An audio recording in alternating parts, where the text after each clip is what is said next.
So welcome. This is Dr. Grace Telesco, and we are broadcasting live on YouTube from the Abraham Fischler College of Education School of Criminal Justice. And I'm a full-time faculty member here at the School of Criminal Justice. And behind the scenes, we've got our amazing production team that is consisting of Joshua Enfinger, David Troxel. They're both criminal justice undergrad seniors, and my left and right hand. And tonight we are so thrilled because we get to have again back for the, what is it, Ed, fourth time? Well, second time on this show, but fourth time overall. Yes. Yeah, fourth time overall. Ed Dentzel from Unfound, and Ed and I have really become friends, and more than just associates. We talk about politics and different things, stuff like that. But we've been doing this show with him monthly now, and it's really cool because we get a chance to look at all these different kinds of missing persons cases. Ed has dedicated his life and his career now to missing persons cases that maybe haven't gotten the attention that they deserve, and he works very closely with members of the family of these victims. And what's really, to me, so impressive about Ed and the way in which he approaches these cases is he really looks at the facts. And the most important thing to him is to get the word out, to maybe find some more evidence, to get shake up law enforcement a little bit, because they may have thrown in the towel, and he doesn't throw in the towel. And the other thing that really impresses me about Ed is that, it doesn't matter what the sort of victim precipitation may have been. In other words, wrong place, wrong time, maybe got involved in some shady business or whatever. It doesn't really matter to Ed, and it doesn't matter to Unfound and all of his viewers. And I also want to just put a shout out to his viewers, to his the members of his circle, the Unfound family, that always come out in full force for the show and for Ed. So Ed, I know you're also a journalist by trade, an actor by trade, a screenwriter by trade. I was, yeah. Novelist, I believe as well. I was. Right? Yeah. So a lot of talent in this man. Thanks. We are thrilled tonight to talk about something. I'm going to share my computer screen for 1 minute just so that you guys can kind of see that tonight we are talking about Vanished in the Gulf. And this is about a story, a missing persons case, basically in a nutshell, about 4 friends, scuba divers, who went out diving, and one did not come back. Only one came back. Oh, my bad. Only one came back. So that's right. 3 of them. Three of them that have vanished. Missing, 3 disappearances, not just one case. So thank you for that clarification. And with no further ado, Ed, you can just kind of like set us straight on all of these, the facts and the evidence in this case that you have so far. Okay. Wow. That's a heck of an introduction, Grace. Thank you. It's good to be back. It seems like we just talked yesterday regarding the disappearance of Eric Alvarado.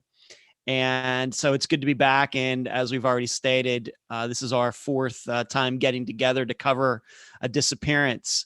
Regarding the disappearance that we will be talking about tonight, it is a unique one because it took place out on the water. It involves 3 missing people. We've done a few where 2 missing people went missing together, but this is the only one where 3 have gone missing all at one time. Of course, we did cover the disappearance of Flight 370, where a couple hundred people, of course, are still missing.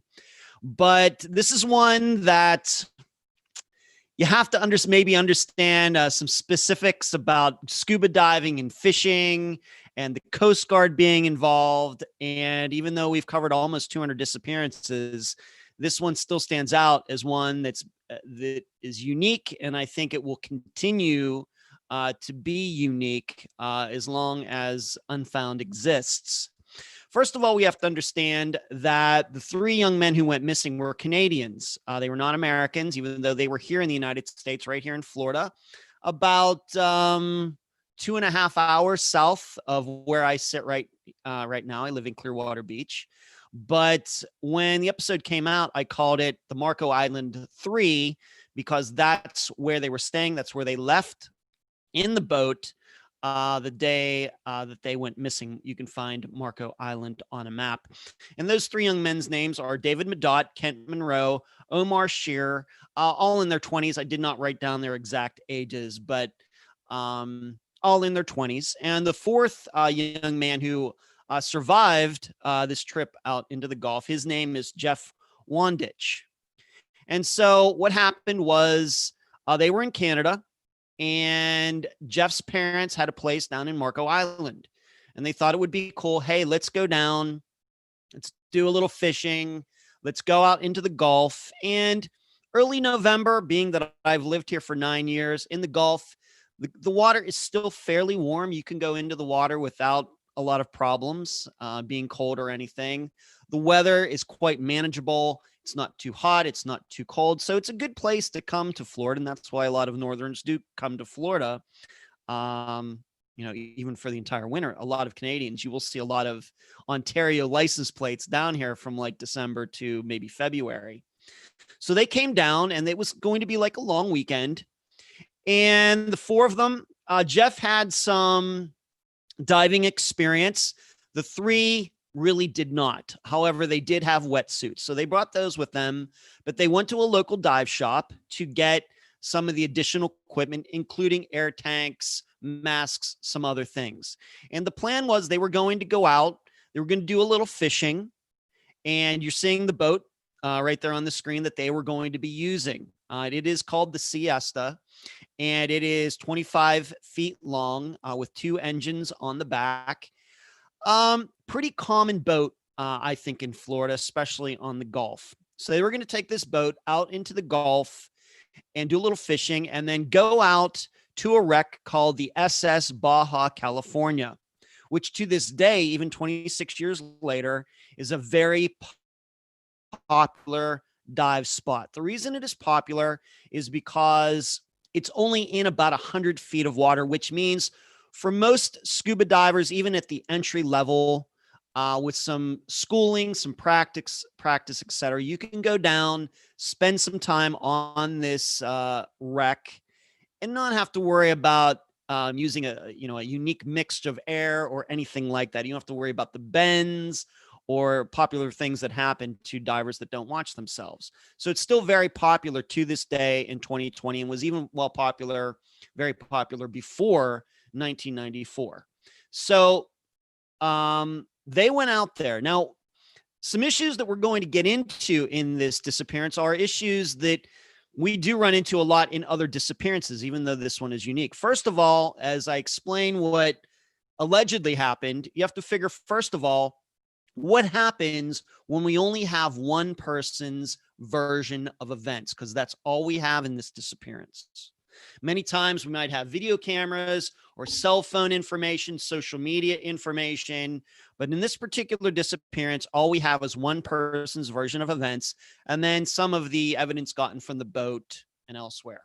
Number 2, how are we to react to a witness's account that doesn't totally make sense, maybe to the regular public that might not have the expertise that the person explaining what happened does? And number 3, how hard should we be on a person who may have survivor's guilt, in that because of maybe PTSD or something, maybe their recollection isn't as accurate as we would like, and it may have holes in it. Dr. Telesco, being that you were in New York City for September 11th, you probably encountered people that experienced it firsthand, and sometimes their memories aren't like the rest of us who weren't there. We got to watch it on TV. Other people experienced it firsthand, and their memories may be different. So I think these are all good points to ponder as I go over what Jeff Wandich said happened that day into the night, and then by the time and to the point that he was rescued. So they get out there, and everything seems to be all right, except when they were leaving the port of Marco Island, they did have a problem with one of the engines. So they turned around, came back in, mechanic looked at it, seemingly fixed it, but gave them a couple parts and told them, you know what, if this happens, just do this, just do that, and you'll be able to come. You shouldn't have any problems. So there was a bit of a boat problem. Now, the big issue with this is, even though Jeff was the only one that had experience, they're going to be going out 55 miles into the Gulf of Mexico to this wreck. 55 miles in a 25-foot boat. That is certainly something. And there is a picture of the Baja California before it sank. In fact, I believe the reason it sank is because it got torpedoed by a U-boat during World War II. So you can see the map right there from Marco Island out to the Baja California right there. And that is a picture from the book, Vanished in the Gulf. And I would like to thank, we have to give Joe Warmington, who wrote the book, a lot of credit for writing that book, who covered this disappearance way back in 1994. So they get out there, and the story goes, they finally get out there. It takes a couple of hours eventually to get out there using rudimentary GPS from that time of the early 90s. And they all suited up, and they went down in two different groups. It was Jeff and David Medot. And in the other group, it was Omar Shear and Kent Moreau. I should say that going back to that previous picture, David Medot is the one on the far left. It was his father who was my guest way back in 2017 for that episode. What Jeff says is they got to the wreck about 3:30, and they suited up, and they went down in two groups. Jeff and David did not have any problems. However, either Omar or Kent had a problem with equalization. If you've ever gone diving, you get down to about 20 feet, your ears start to pop. You have to kind of, swallow, do some certain things to get your pressurization right in your head. And either Kent or Omar was having a problem doing that. Having taken a scuba diving class myself once, I also had the same issue because I always seem to have sinus problems. So what happened was Kent and Omar decided the heck with this. They went back up, and David and Jeff continued to the bottom, 100 feet down to the wreck. So what Jeff then says is, when David and Jeff came back to the surface, we don't know how many minutes later, couldn't have been too long, given that they were just using regular air tanks and might have only had maybe 20, 25 minutes on the bottom before they'd have to come back up. They came back up to find that their Siesta, the boat that you just saw in a previous picture, had partially sank. And the bow, which would be the front of the boat, was still sticking out of the water, but the entire back of the boat, where the engines sit, was underwater. But the boat was still anchored to the bottom. So the boat hadn't moved. It's just the back had gone into the water. And to hear Jeff tell it, was only like sticking out like 3 feet of water. And Omar and Kent had actually drifted away from the boat. So over the next few minutes, Kent and Omar came back to the boat once again to hear Jeff tell it. And so they're all now clustered around this boat trying to figure out, what's going on here. Jeff says that what Omar and Kent said was, once they got back up to the surface and tried to climb back into the boat started taking on water for some reason. That is still not clear, you should know, to this day. But they said it started taking on water. They got back into the water, and then that's when the other two, Jeff and David, came back up to the surface. So they're sitting there in the water, trying to figure out, what to do. And at some point, David himself tied himself on somehow to the boat. So, and they might have all done that to make sure that they didn't drift away. So they didn't always have to keep hanging on to this boat that was somehow managing to stay above the surface. What Jeff then says, among various things, but this is probably the most important part, is that he told David to go underneath the water into the boat to see if he could find the flare gun. So they shoot a flare off, go up into the air. All boaters know that's a sign of distress, and somebody would start going in that direction. Well, David went down there. He came back after coming to the surface and said that he could not find the flare gun. Jeff does not say if he went back under the water to see if he could find this flare gun. He does not say whether Kent or Omar tried to do that. Well, what Jeff eventually says, they're sitting in the water. We're unclear even to this day about what they talked about. Did they formulate a plan or anything else? Because they would have been sitting in the water for like 3 hours, because at 7 o'clock, what Jeff says, and it would have been dark by now. You should know that on November 4th, 1994, sunset was 5:45 p.m. So they're sitting there in the dark, in the water, in this boat, with this boat. And about 7 o'clock, Jeff says, the boat finally totally sinks. So they're left without anything.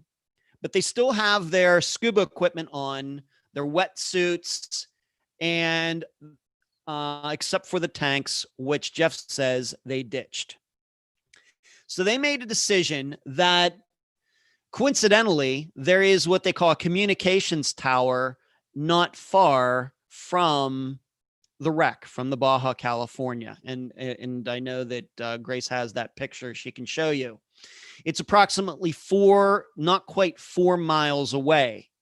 And so they came up with the idea, Jeff, I guess, they came up with the idea to swim to this communications tower. And Jeff believed that they could all climb on it and wait for somebody to come get them, because they all expected that somebody eventually would come to look for them, because everybody thought that they'd be coming back that evening.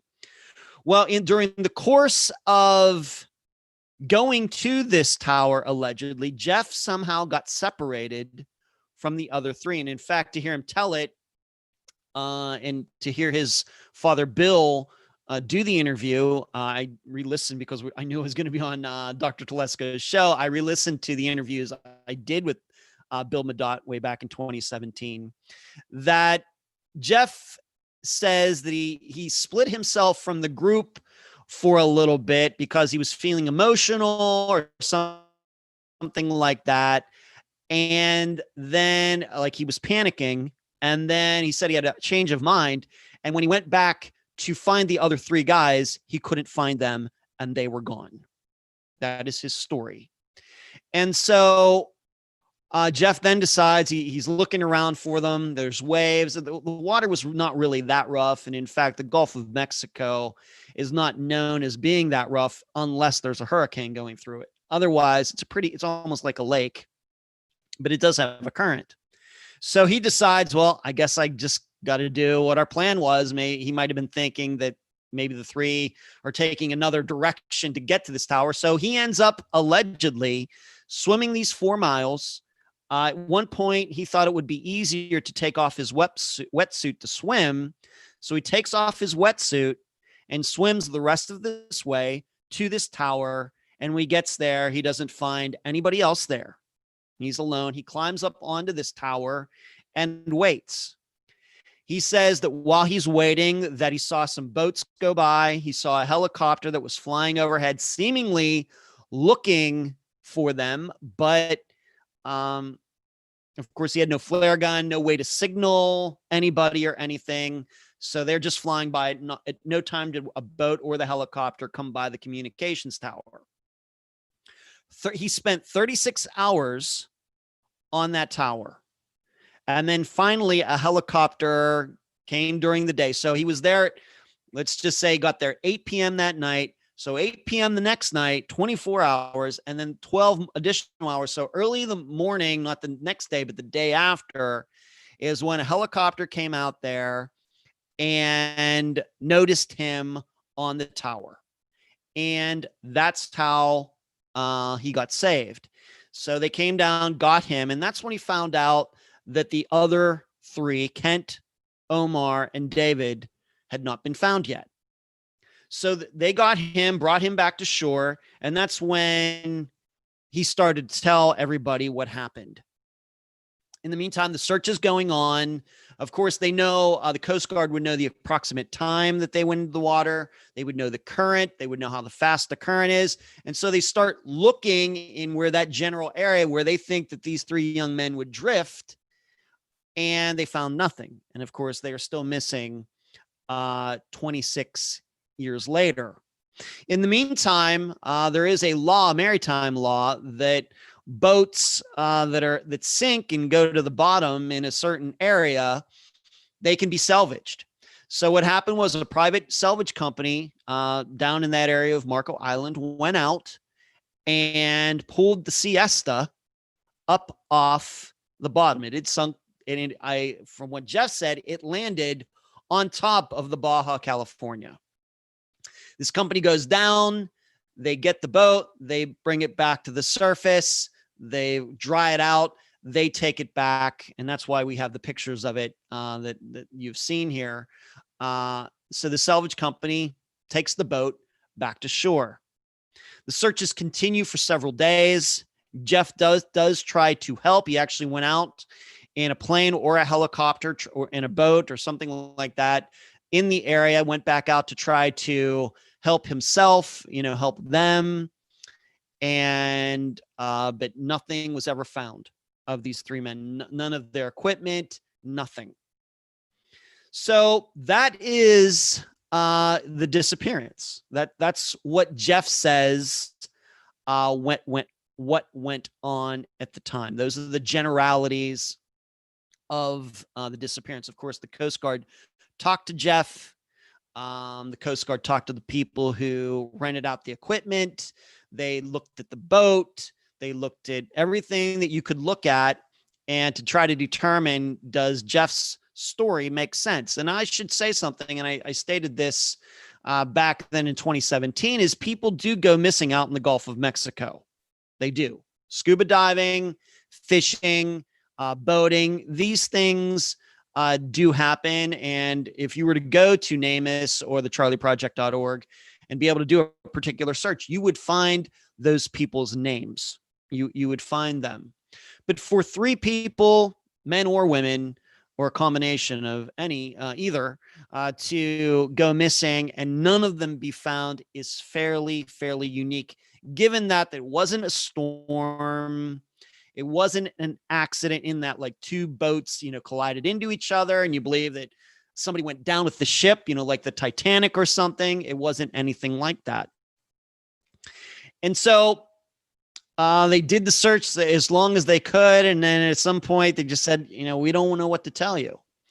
And everybody went on their way. But not long after that, Joe Warmington, along with William and Dot, David's father, they got together. They got this book printed. I don't know if it's still in print, but you can maybe find it on Amazon.com. I have a copy. Unfortunately, I would have pulled it out. I just forgot about it. I do have it around here somewhere, and I've read it a couple times. And so that's the generalities of the story. Maybe we would just want to take a break there, Dr. Telesco, if anybody has any questions, any statements, anything like that. Well, you know what? I mean, I have a question. I have a big couple of questions. Mm-hmm. And I do agree with you that it's highly unlikely that after all of these years, not one single, and in policing, we would call this a floater, which is a person who had either drowned or their bodies had been, perhaps if it was a murder, thrown overboard, let's say. But definitely three of them, three bodies to never be found, to never come up. We call them floaters because eventually they will take on enough oxygen, air, and because of the gases in the body. Yeah, exactly. Right. And so they will come up. Now they may not come up in the spot where they went down, but clearly they'd come up. I mean, and that's just sort of, and you also bring up really good points about the current, not a big current. The Gulf, those who know it is flat unless there's a storm. All of those things that you brought up are right on. Now, I have a couple of questions, and I just want to clarify. So, you've got these three guys that are now missing, and Kent, Omar, and David somehow became separated from Jeff, right? That's what he says. David goes down and he gets or he's looking for the flare. He has to actually go under the water because the boat, right. that part of the boat is under the water. So right. he's And you should know. Yeah. And you should know that when the boat was found and brought back to shore, the flare gun was found where it was supposed to be. But David's, for some reason, didn't find it when he went under, allegedly. Right. Now, is it possible that he just doesn't know enough about where the flare might have been? I mean, he's not an experienced. Which of the one, just clarify for our viewers again, which of the four of them are the most experienced diver? The guy that survived, Jeff. Jeff is the guy that owned the boat. He had gone scuba. In fact, I think he'd even told people that he had actually gone diving on the Baja California before. So that's how he knew how to go find it, because we have to think of this in pre-internet terms, pre-GPS terms. That's how he was able to find it, because he had been out there before and knew, where to go. So he was the most experienced. The other three who were not found, who disappeared, they were the novices. Right. Okay. So I guess one of my questions, just for clarification, this is again according to the only surviving witness, right? Is when Jeff starts to take off, when he decides that he's gonna leave the three of them behind, where are the three of them? According to Jeff. Well, they're in the since the boat went down, and I kind of left out, as the boat was starting to go down, Jeff said that he had to cut David away from it because David was still tied to the boat and he was going to get drugged down. Jeff says that he had a knife or something, or untied David to save his life from being dragged down with the boat. So once the boat went down, they're at the mercy of the current. So, and what Jeff told investigators is that he had, I think, a moment of panic or something. And he stated it, I think, in the statement, once again, to hear Bill Madot say that he didn't want to see the other three cry, because he was the experienced one. He didn't want them to see him panicking, because he was supposed to be the expert. And so he said he took a moment to swim away from them, the guy to kind of get a hold of himself. And he said when he came back, they were gone. Okay. We have to remember, this is in the dark. So it's, So another follow-up question is, does Jeff ever say what level of expertise he has in diving? Is he a just underwater diver? Is he an advanced diver? Is he a master I don't know diver? I don't know. All I know is that he was the one that had the boat. He was the one who said that he went diving out there before. I don't know if any of this stuff has ever been verified. In fact, in the issues that we'll eventually talk about here, the rest of this outline that I have, I think there's reason to believe that maybe he didn't have as much experience as he led everybody to believe, given some of the things that he did and said. Okay. But he was the one that was able to find the Baja California out there. So he had some sort of expertise to go out there with rudimentary GPS of the time of 1994 and be able to get there, because we can't deny this. The boat was found on the bottom at the Baja California. There's no denying that. Right. Okay. And so was there any forensics that were done on the boat? There were forensics done on the boat, and probably a couple things that really stick out. One, once again, the flare gun was found in the place where it was supposed to be. Having gone fishing in Canada, etc., your flare or whatever else, there's usually a little cubby hole or something under a seat where you can find something like that, maybe even a first aid kit or something. The flare gun was found in the spot where we're supposed to be. Of course, the question is, if Jeff was the most experienced one, why didn't he go down underwater to get the flare gun instead of David? Exactly. All right. So exactly. So there's that. But that's Jeff talking. That's his own story. Yeah. The other point is that what investigators found is that the batteries for the boat were turned off. Of course, the batteries should have been turned on, because if the batteries are turned off, then nothing's going to work. The engines aren't going to start, nothing. But when they brought the boat back up, The battery was in the off position. What this also means is that if the boat did start taking on water, the bilge pumps wouldn't work. So the battery to the boat was turned off. Now, what they can't figure out, there is the possibility maybe that one of the salvagers, when they went down to get the boat for some sort of safety reason, might have switched the battery off. We just don't know. All we know is when the Coast Guard finally got its hands on the boat, and to hear Bill Madot say, the Coast Guard followed the salvager out to the spot, watched the salvager raise the boat up, take it back to shore. The Coast Guard never let that boat get out of its sight once it got back to the surface. But it is possible, I don't know how possible, that somebody salvaging the boat might have turned the batteries to the off position. But all we know is when the official investigators looked at the boat, the batteries were turned off, not on, which where they should have been. If the young men are out there, they're fishing, the batteries should have been turned on. Right. Now you bring up this other really, really interesting point, and that is, if you're an experienced diver, how can you expect inexperienced divers or novices to be able to go under? It's very frightening, right? They're already panicked. They're already in crisis, right? Yeah. So they may be irrational. If you're not a trained diver, I have advanced certification. I'm an advanced scuba diver. I haven't gone diving in a while. And in fact, I experienced an almost near-death experience diving. And I was panicked. I had gone about 80 feet down. I lost my equilibrium. It wasn't like equalizing problem at all. It was more, I didn't know if I was up or down. And I thought I was ascending. And in fact, I was descending. Yeah. And I was with an advanced diver as well. And he chased after me. And if it weren't for him, I started to really sink. I started to lose consciousness.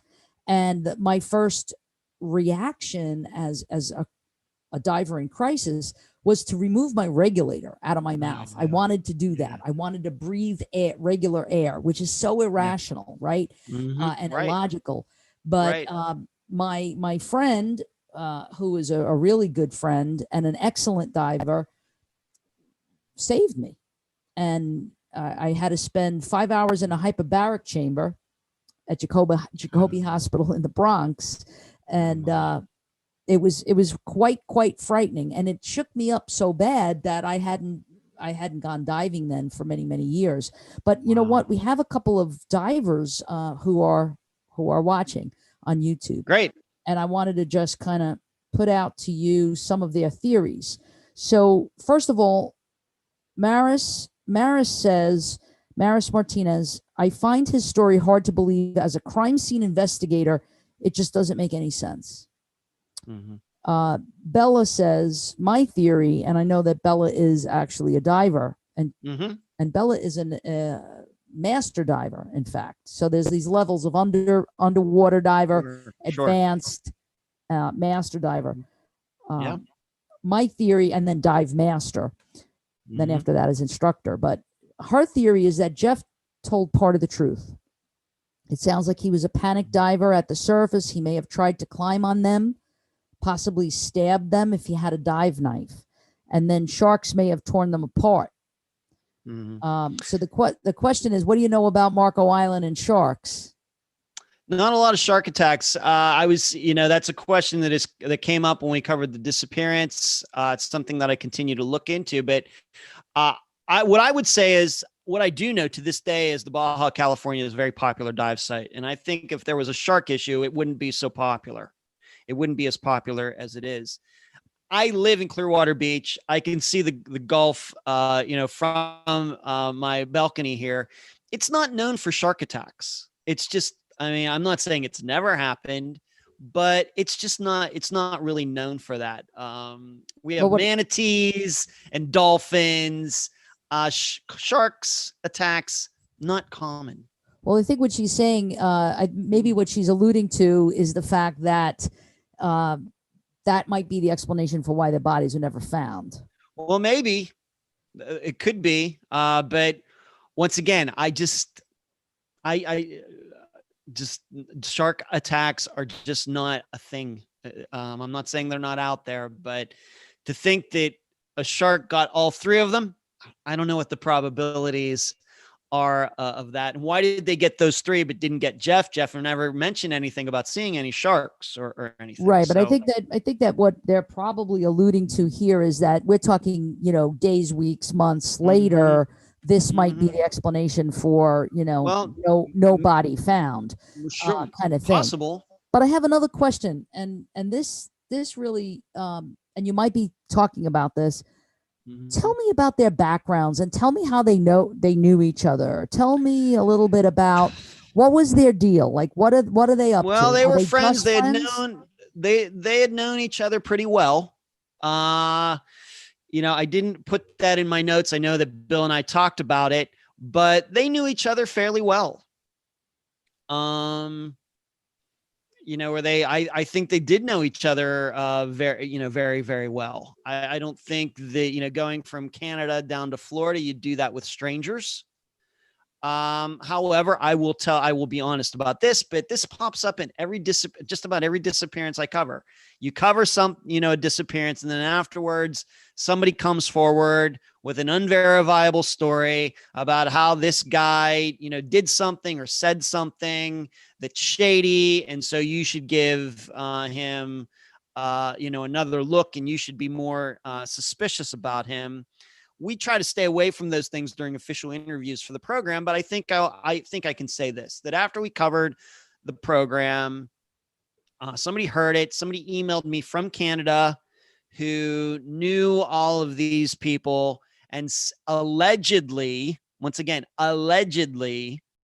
said that Jeff Wandich at some point in the past before 1994 had been out on some lake in a boat with friends. The friends went into the water and Jeff left them behind. And then eventually did come back for them, like kind of joking around, leaving them stuck in the water and him driving away in the boat by himself. This was the story that I was told. No proof of that. All right. No proof of that. I've not had any of those people that were involved in that come forward to say, yeah, that actually happened or anything. But this is quite common. I don't know how much truth I want to put in that. To me, covering almost 200 disappearances now, the story just sounds a little too convenient for me. Right. Okay. So I don't know it, but there, been all sorts of rumors, but I don't know if we want to get into that because there are some other things that, popped up after, during the investigation. And that's really what I want to hear about. I want to hear, as an investigator and from a law enforcement perspective, you catch this case, and one of the first things you're going to do is you're going to look into background. You're going to look into each individual victim or missing person. You're going to look at what were they involved with, what's their any prior criminal history, if any drug history, if any. You're going to want to know some of these things and how they were related and what are independent witnesses saying about their relationship with each other. I think that all four of them were fairly clean cut. I will admit, because they're all Canadian citizens, I don't have the automatic ability to find out if they did have any criminal records. But I can't tell you this: if Jeff Wandich did have a criminal record, it would surely pop. If he was an American citizen, we would be able to find it 26 years later. And if he had done anything since then, we'd know about it. But I only have access to criminal records in the United States. I do not have access to criminal records in Canada, not at this time. But he may. But and there were all sorts of allegations. Were they high? Were they selling drugs? No proof of any of that. But those are just rumors. They're just rumors. But I'd like to continue just some of the other things that popped up after. Your theories.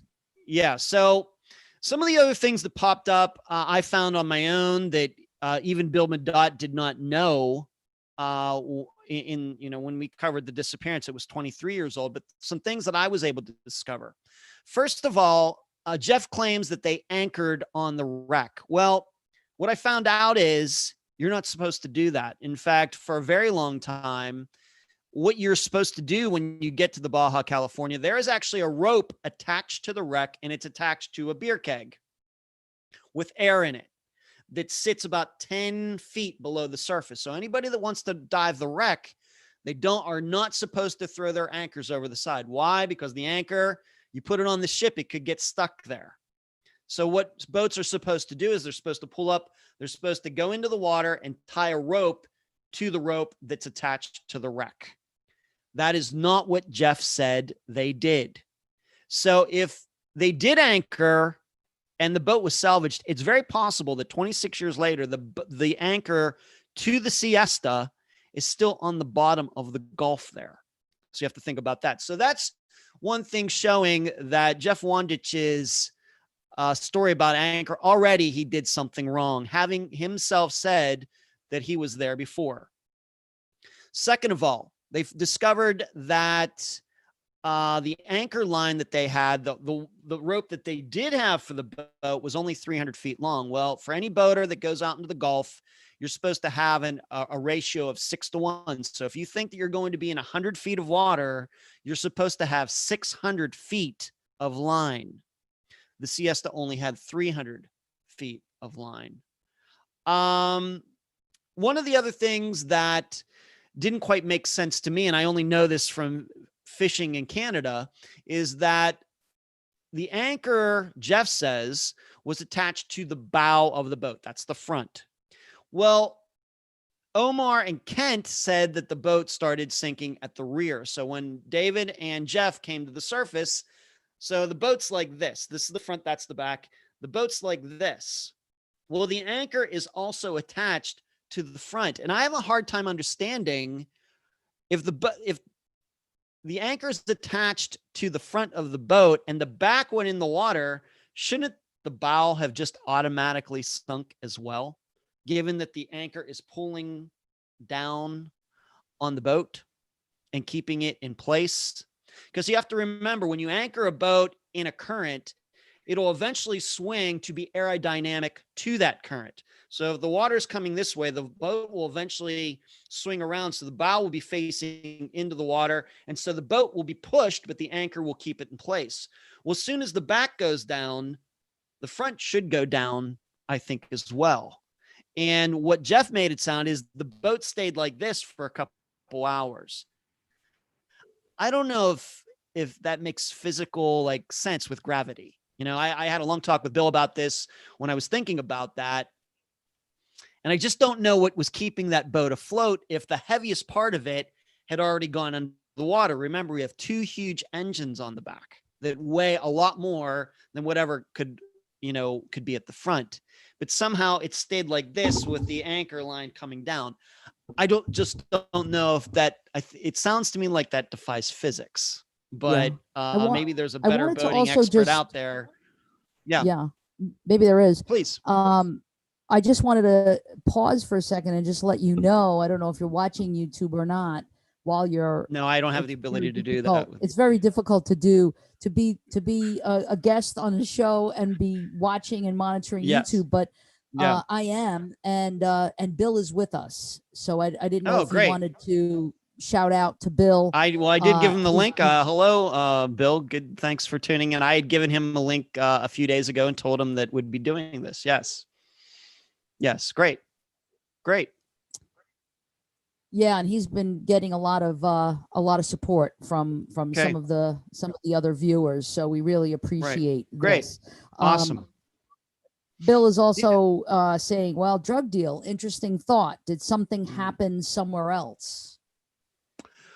Well, that's something I think, the tough part about this, tough to understand, is that if Jeff is saying they went into the water at a spot, and we know approximately what the time was, if we know what the current was, we know which direction the current was going, it should be pretty easy to figure out where those young men should be. Now, I'm not saying you just go right to that spot within a half mile and say, oh, if they're not here, we're giving up.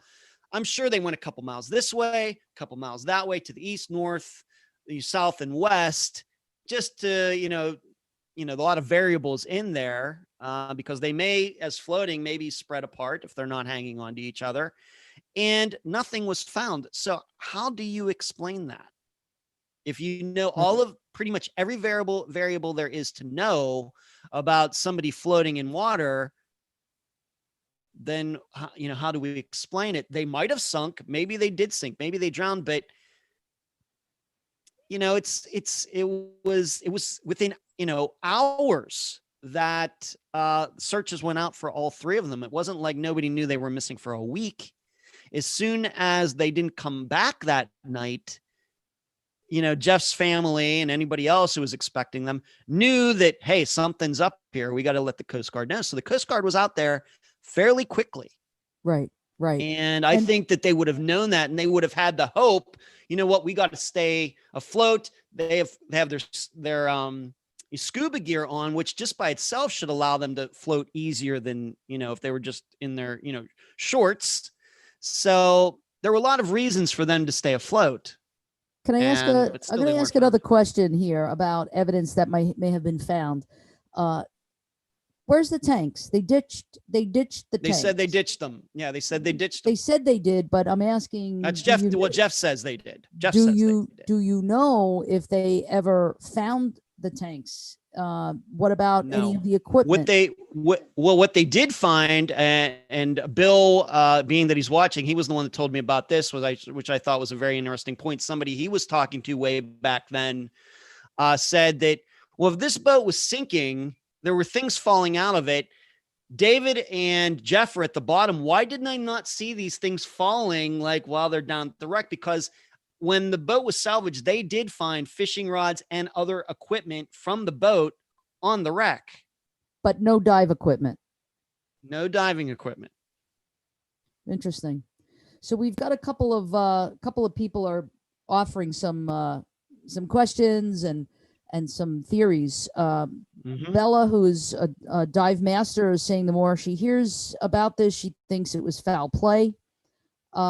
Christine, Bill, I'm from Canada. I'm so sorry for your loss. And yes, on behalf of our university, we want to extend to you, Bill, our deepest sympathies. This is so traumatic to not have an answer.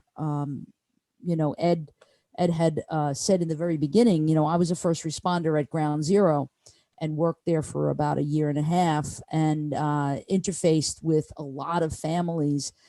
And if you remember from September 11th, that only about half of the bodies were ever recovered.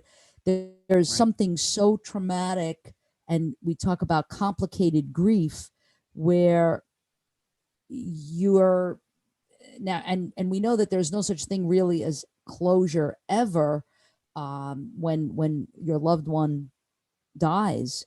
However, to not even be able to have the recovered remains of your loved one is so much more exponentially difficult for the family. So my heart goes out to you, Bill, tremendously, and I'm so glad that we're able to talk about it and at least get some other ideas and get some support.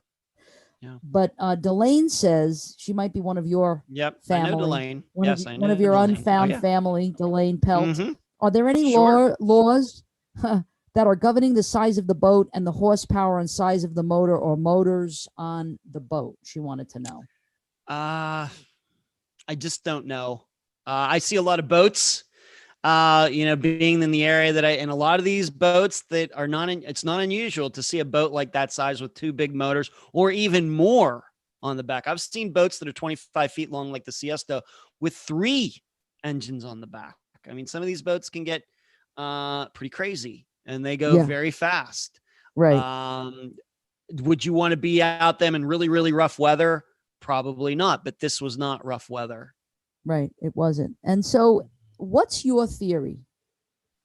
And then after I get your theory, I'm going to bring on 2 of our senior undergrads, criminal justice majors, David Troxel and Josh Enfinger, for their theory. Go ahead. Go ahead, Ed. What bothers me most, one of the other things that bothers me about this disappearance is the way Jeff tells the story. If you listen to the way he's told it, he does everything right. They do everything wrong. It was Omar and Kent who caused the boat to sink. It was David who tied himself to the boat and almost, sunk. They were the three who couldn't make it to the tower, even though they all agreed that's what they were going to do. Whereas Jeff is the one that cut David away. It was David who couldn't find the flare gun in the boat, not Jeff. It just feels to me like Jeff is, in telling the story, is always portraying himself as the person who didn't make any mistakes. And it was the other three who made bad choices that caused their own demise. You really, really get that feeling from it. And there's, I got the feeling, once again, in talking to Bill and interviewing him over 3 years ago, that there just seemed to be a lack of sympathy or something like that in Jeff. That's the feeling I got. I've never talked to Jeff, but right. Bill has, other people have. And the way he tells the story, it's that those guys did things wrong. I did things right. And that's that. And it's a little, right. A little too convenient. I have to tell you that I highly doubt Jeff's story. We can't deny that the boat was on the bottom. We can't deny that Jeff was found over on this communication tower 4 miles away. Are we supposed to believe that he swam it in the dark? How did he even know which way he was going? What are the odds of that happening? He wouldn't have been able to see the tower at water level with his head only this far away. How are you going to see 4 miles away, a tower that's 4 miles away, along with the curtain? I just think there's reasons to doubt his story. And I've written about this in one of the books. I don't believe his story. I think that there could have been foul play. Reason I think that they never found the 3 young men's bodies is because that's not where they went into the water at all. I'm open to the idea that Jeff was alone at that dive site and sunk the boat on his own. I'm absolutely open to that idea, because some of the other things he said just don't make sense. But I'm not an expert boater in the Gulf. I'm not an expert scuba diver, but I can't explain why these men should have been found and they weren't. And I see the Coast Guard all around. They're always doing practices. They're the most skilled people in the world at rescuing people, from bad situations. And if they can't find you, nobody can find you. So maybe they just weren't out there. Right. I mean, and that's why I said earlier that it's just so highly unlikely that all 3 would not be found. Like, that's just remarkable to me. And that the dive equipment wouldn't be found either, especially with not a big current. All bets are off when there's a big current. I've gone diving in really, really severe current, and it's just like you feel like you're in a speedway sometimes with everything passing by you, so you can really see where things might be discovered miles and miles and miles away. I think Bill brought up another good point in our discussion, is that they were sitting in that water for all those hours, and Jeff has never said what they all talked about, talking about their lives. Were they afraid they were going to die, saying prayers? And Jeff, to this day, at least to Bill's knowledge, has never made a comment about what all 4 of them talked about while they were stuck in that water at night contemplating their lives. Right. That also, I think, is highly, highly unusual. So in your opinion, if you had to decide or choose between whether it was an accidental death or it was what we call a deviant death, meaning a homicide, right? Mm-hmm. Or even a suicide, what would you? I don't think it was a homicide. I think something that they got themselves, just put the rest of them into a situation where the other 3 did die somehow, and he knew that he would be, charged with something, And so he covered it up by creating another story. I don't believe it was murder. I don't believe he took those 3 men out there to kill them. I think it was death by misadventure, that he could have been charged with manslaughter, something like that, for negligence. And he covered it up by trying to make himself look like the hero. Yeah. Okay. Fair enough.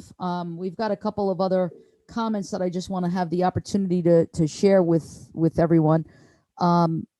Again, Bella, the diver on here, the dive master, is saying the tank's impossible. Something should have been recovered.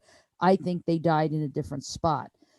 Bill says, yes, the real mystery is no trace of any of them or their personal equipment, even though we found all kinds of debris from the boat several days thereafter in the predictable current pattern. I'm going to ask my amazing students to come on, my undergrad seniors, criminal justice majors, at Nova Southeastern University in the School of Criminal Justice. We have some amazing programs at the undergrad level, at the graduate level, and at the PhD level.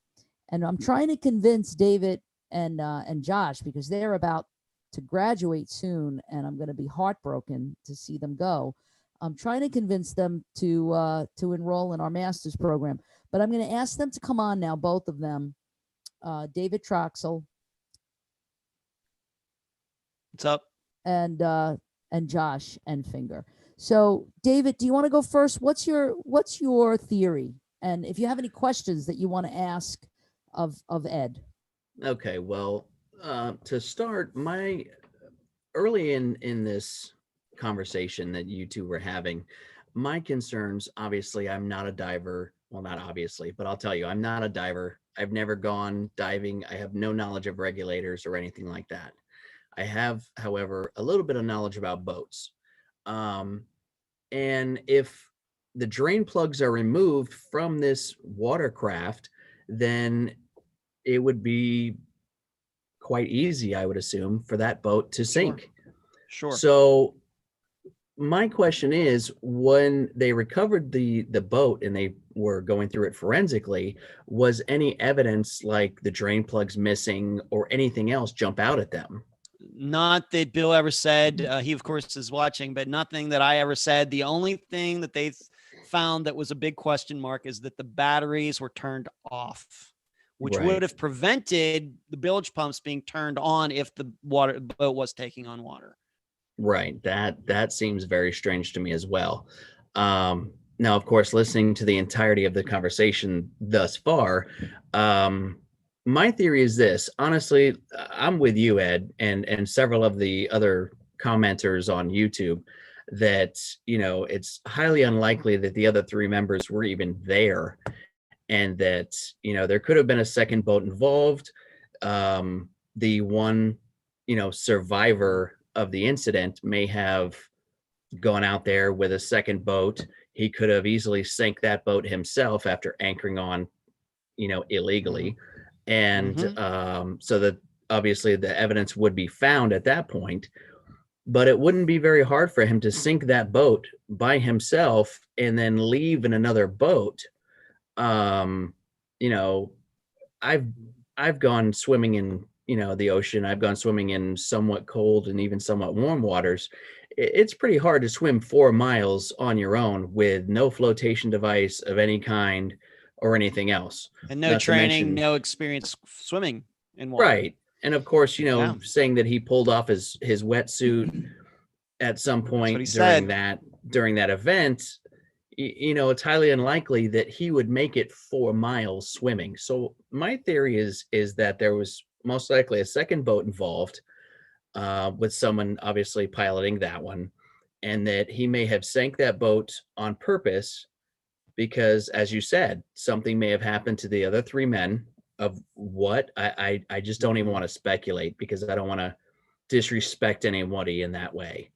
But I believe, it's my theory, that the other 3 men were never there, that there was a second boat involved.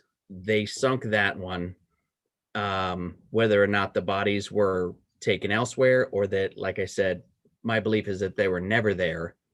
And then the single survivor may have been dropped off on that communications tower and was eventually found. and that's a good point, because when he was found, I mean, he looked like he had been out there. There's pictures of him when he came off. He definitely looked like a guy that had been out there for a while. You know, he was dehydrated, he was sunburned, etc. So he was out there. Right. There's no doubt that he was. There? Yeah. Right. There was no doubt that he was out there for an extended period of time, but at the same time, I don't know how else to put it. We don't know honestly how he got there. And as you said, anybody who's in the water with 3 of their friends for an extended period of time, they're going to have some, obvious conversations, whether, they're afraid they may not make it, whether, hey, if I make it and you don't, what do I tell the family? Kind of, there would have been something. Yeah. Right. So it just seems very, very convenient to me. The story just, it's not believable to me. Thank you, David. Thank you. Thank you. Good insight. Josh? Hi. Wow. It's so funny because it's like, since, Dave and I are also not just like the technical people of everything back here, but of course, like being good friends, and having you on so many times, Ed, this is definitely something where it's like, I'm trying to think back to like all the other classes that I've taken here at Nova, trying to think of like the possibilities and everything and going through the steps and the procedures. And I mean, we've been talking about it. And one of the main things that even like, I know David mentioned it last, but it's one of the hardest things for me to really wrap around my mind is the fact that this guy who hasn't had any certification or any training to be able to swim 4 miles and the fatigue that you'd feel from that, much less than to climb up a tower and then to be out there for a day and a half with no food. And like you said, even being sunburned, dehydrated, that's, and of course, I mean, I'm not saying there was, but of course I've known that birds have been known to, like mess with people that have been lost at sea. And that's kind of like where some of the disappearances come from. So it's like for him to not have any sort of like injuries like that or anything, coming from that. And, I would love to add in extra information, but, David really, said all of it, of course. It definitely sounds like some kind of sabotage, foul play that the other 3, like, since they weren't super, regulated with diving in a proper way, it's really hard for them to be able to be out there, especially if like something's going on, like maybe somebody came along and found out that he was out there. So then of course they got the boat, they got a hold of the battery, and through all of that, that's the boat disappearing, everything like that. And that's probably why they couldn't find the flare gun. He never went underwater. The people on the other boat probably took them in their equipment. And I mean, I don't know why they would keep the one guy alive, of course, unless like they needed him to tell a fake story. Right. And like that's I even like, my background, of course, when I graduated, I want to do forensics. So, I'm really trying to stay away from forensic, especially in this case, because this definitely just sounds like some business on the side, something that has to do on the levels more so of somebody else, like helping them disappear more so of than even, I know that Bella was saying the foul play, but, of course, like the blood, even if it is warm water, I feel like, or, no matter what animal it was, any sort of killing with the blood would have brought animals around. And I mean, I don't care how fast of a swimmer you are or good of a diver you are, unless he had all the perfect equipment, he's not getting away from that scene fast enough for something else to get him as well. And, that's at first I was thinking, I was like, oh, sharks, probably, he stabbed him, the blood, the sharks. But if their equipment wasn't found, that's the most surprising to me. Yeah, it's all true. And as Bill say, I think Bill typed this out, is that other things were found in the trail, in the current that you expect. I think there was a cooler, some other things were found on the surface in the direction of the current, everything, but they weren't. No. Yeah. So I'm just going to ask Josh and David, like, based on some of the courses you've taken here at NSU at the undergrad level, which of the courses do you feel best sort of prepared you for a case like this that you might receive? Oh, you're on mute. Both. You're on mute, Josh. No, we know we're since we're near each other, we don't want to have the backlash. So we were kind of see who wanted to go first and everything. Some secretive analysis. Okay. Of course, trying to see who we think has the best ideas. No, right. I mean, for me, the good thing is, like I said, with my major being criminal justice, my minor being forensics, and even the first 2 years here at Nova, I was even doing chemistry. So a lot of the times, even kind of like talking about like the O2 levels and everything like that, and even recently, I took a forensic pathology course on campus. So of course, some of those identify that. And then I'm trying to think right now. There were, I think David's showing me, he remembers some of the other classes. Let me remember, because some of them had a lot to do with that following statement. Yeah. David. Okay, we have to mute ourselves in a certain timing, or else we're going to get echoes. Honestly, the intro to criminal justice got me deep involved. Obviously, I took that with you, Dr. Telesco, and got me really interested in the field. I think criminal investigations, which Josh and I both took together, we've taken a lot of classes together. It really kind of helped solidify some of these ways of thinking when it comes to, okay, hey, if their equipment was never found, but everything else was, the bodies were never recovered, the dive tanks were never found, all of these things leads me to believe that they were never there to begin with. Okay, great. Thank you guys, and thank you guys for being with us.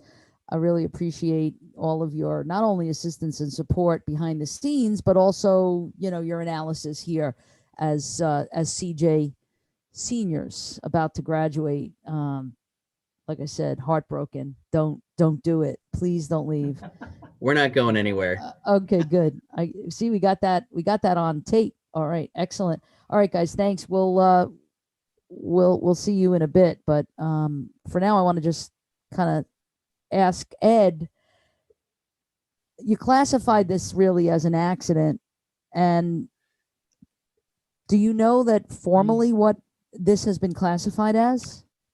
The way I understand it, once again, Bill would be the expert. The way I understand it is that the Coast Guard is closed the investigation 26 years ago. They looked into what Jeff said. They looked into all of this, and they dismissed it as an accident. And so I guess the question is really, why is the Coast Guard making that determination? Is that protocol for the jurisdiction? Yeah, I guess so. They have the expertise. They're the ones that got called out there. They're the ones that did the searches. I don't think, for example, like if this was a plane crash, would have the NTSB. I don't think the NTSB got involved in this. Right. In any way, even though they would get involved. It was a train wreck or, a barge wreck, like in New York City that has happened in the past, the NTSB. I don't think they got involved in something like this. I mean, if they were looking into every boating accident, I mean, that's all they'd be doing, because boating accidents are happening all the time. So right. It's up to the Coast Guard. Whatever county that is down there in Marco Island, they don't have the expertise of looking into a diving or boating accident 55 miles out into the Gulf. So it came down to the Coast Guard, and they said, we looked into it. They didn't see anything criminal involved. They dismissed it as an accident, but they never could explain why they didn't find those three men. Right. And this is why I just kind of, I just dawned on me, NSU has this like amazing program for marine biology, and it would just be so amazing. They also do they have a dive program. It would be so cool to do some forensics work with that particular college. So we've got, the criminal justice kind of partnering with their college and doing some forensic, work with forensic diving or whatever it might be. Weapon recovery, evidence recovery, medical, legal, death investigation, whatever it might be. But that's more will be revealed around that. I suppose we have not, but somebody could do a FOIA to the Coast Guard to find out all the, get the paperwork 26 years later to see everything that they did. I was very satisfied what Bill had to say 3 years ago when I had him on the program. But if somebody wanted to get their hands on the actual paperwork, being that it's a closed investigation, the Coast Guard should give it up. Yeah. They should be able to give you a bunch of PDF files on it. Right. CDUB 969. Not sure who that is. Maybe No. Were there any witnesses? This is actually to Bill. Were there any witnesses that saw David, Omar, and Kent go out to sea on that boat with Jeff?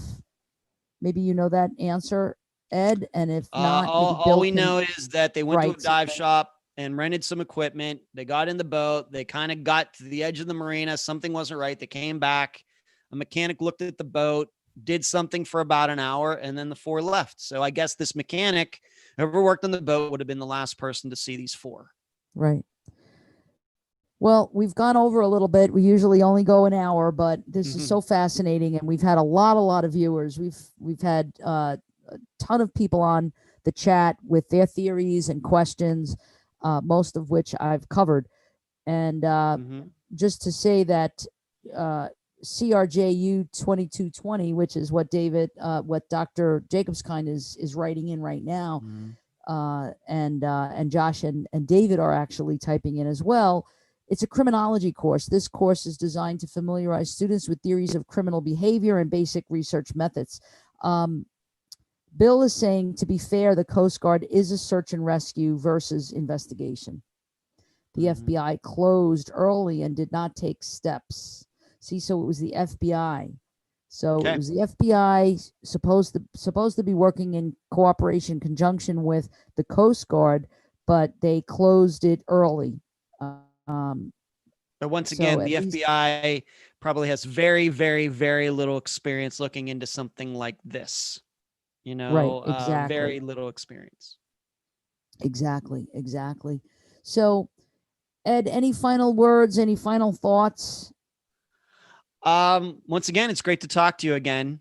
It was interesting that you picked this particular disappearance. I was, of course, more than ready to talk about it when you picked it about 3 weeks ago. And we'll allow you to pick for the next one for November, just like this month.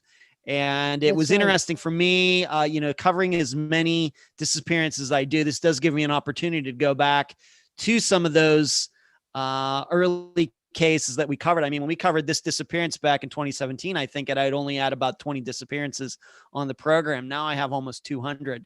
So the opportunity to go back, listen to my interviews with Bill again, relive that time, and really, of course, helped me in talking to you about it 3.5 years later.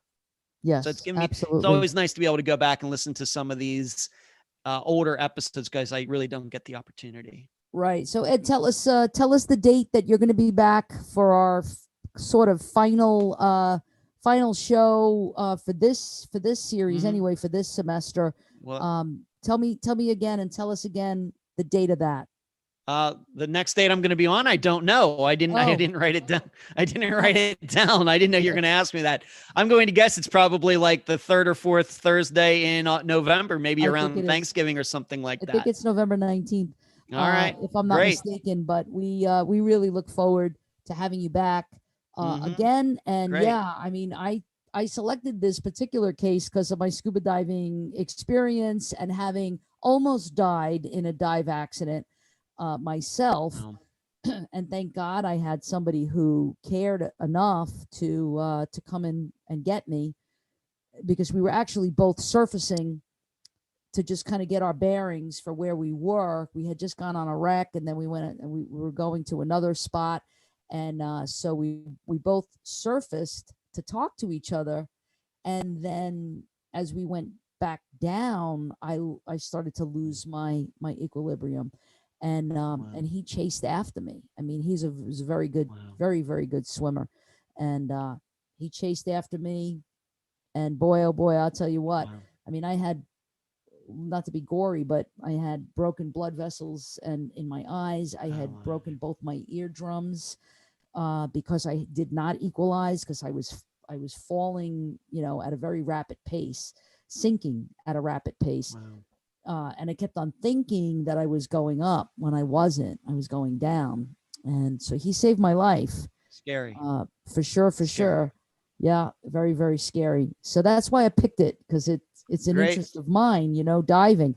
But I want to just say thank you again, Ed, for always being so fascinating, always being so sensitive, always just really, you're brilliant. And we thank you for bringing to life again these stories, these unfound cases, especially on behalf of the families. I know how passionate you are about the families. So thank you so much again for being with us. You're welcome. And I do want to talk, just give a little bit of a commercial about next week.